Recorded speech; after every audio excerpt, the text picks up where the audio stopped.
মাংস রান্না করব। তো কিভাবে রান্না করি আমার সঙ্গে থেকে দেখুন।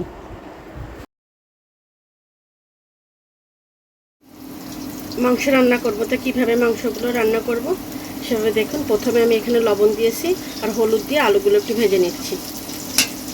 আর এই বাটিতে আমি পেঁয়াজ, রসুন, আদা, গোলমরিচ, যত রকমের মশলা মাংসে দেওয়া দরকার সব দিয়েছি এখানে। এখন আলুগুলো তুলে নেব।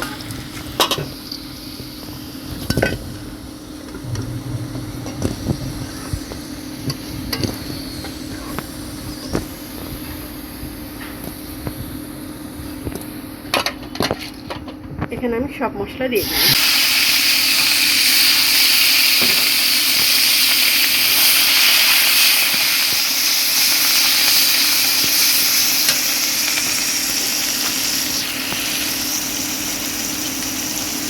হলুদের গুঁড়ি দিচ্ছি, লবণ পরিমাণ মতো,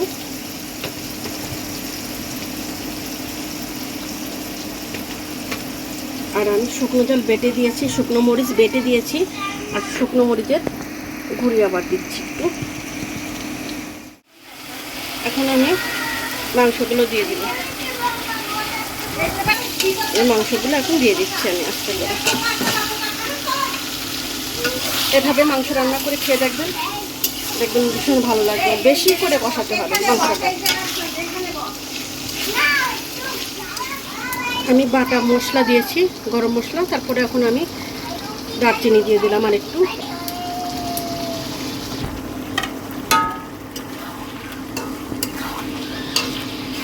এখন ভালো করে কষাতে হবে, তারপরে পানি দিব।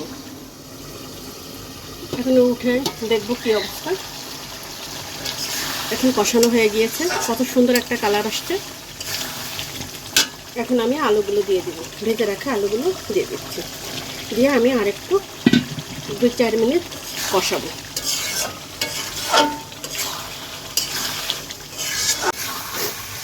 এখন এই পর্যায়ে আমি পানি দিয়ে দিচ্ছি,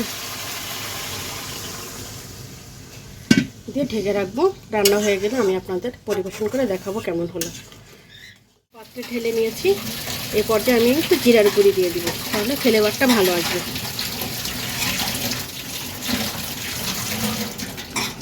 তো যদি আমার এই রেসিপিটা ভালো লেগে থাকে আপনাদের কাছে, লাইক, কমেন্ট, শেয়ার, সাবস্ক্রাইব করুন প্লিজ।